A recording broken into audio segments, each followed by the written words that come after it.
पिता का त्याग।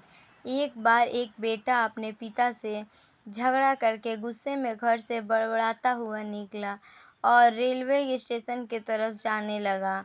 वह मन ही मन में बोल रहा था कि कितने कंजूस पापा हैं, पता नहीं कितने पैसे छुपा रखे हैं, लेकिन मेरे लिए एक बाइक नहीं खरीद सकते।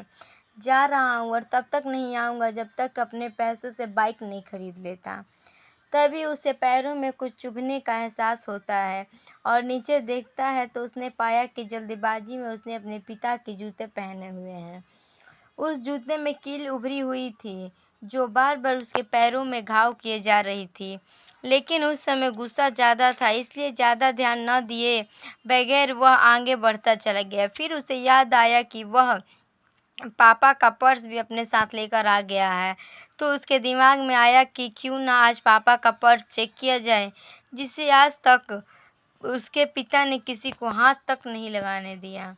जब उसने अपने पापा के पुराने पर्स को खोला तो उसमें पैसे तो नहीं निकले, लेकिन पैसों की जगह एक डायरी रखी हुई थी।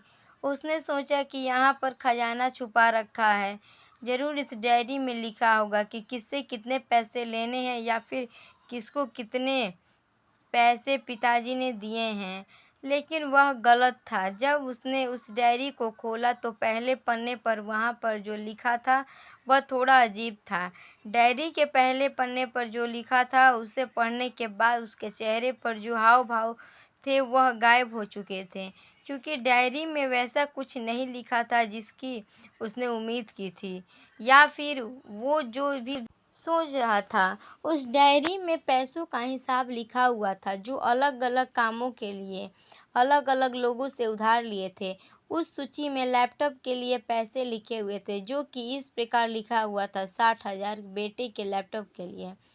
वो वही लैपटॉप था जिसे वह आज तक इस्तेमाल करते आ रहा है, लेकिन उस बेटे को ये तक पता नहीं था कि ये लैपटॉप को खरीदने के लिए पैसा कहाँ से आए।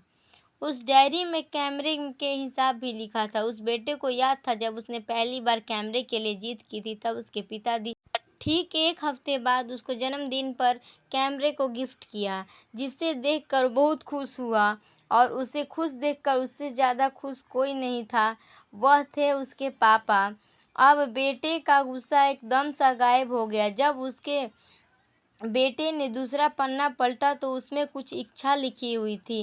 पहली इच्छा थी वह थी अच्छे जूते पहनना। ये बात उसके बेटे को कुछ समझ नहीं आई। तभी उसके पैर सड़क पर एक गड्ढे में जा पड़ा जिसमें पानी भरा था, जिससे बेटे के पैर गीले हो गए।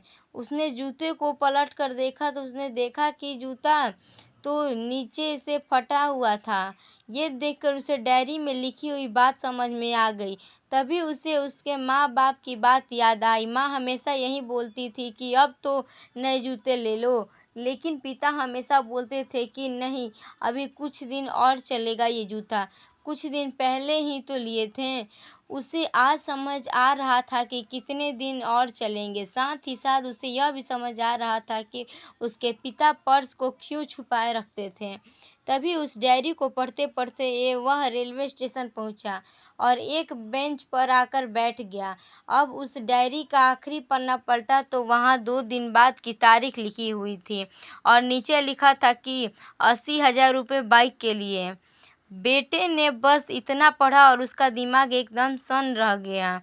अब उसके मन में कोई गिला शिकवा नहीं बचा था, आँखों से आँसू बहे जा रहे थे। उसे कुछ समझ नहीं आ रहा था कि वह क्यों रो रहा है। अब वह जल्दी से घर जा रहा था।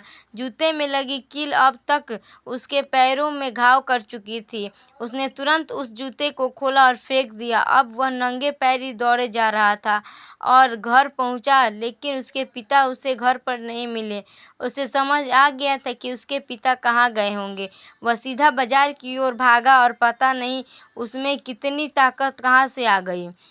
वह भागते हुए थक नहीं रहा था। वह उस बाइक वाले की दुकान पर गया। उसके पिता वहीं थे। उसने अपने पिता को दौड़कर गले लगा लिया। उसकी आंखों से आंसू रुकने का नाम ही नहीं ले रहे थे। उसके पिता समझ नहीं पा रहा था कि ये कैसे हुआ। उसने पिता से कहा कि पापा, मुझे बाइक नहीं चाहिए, आप अपने लिए जूते ले लीजिए।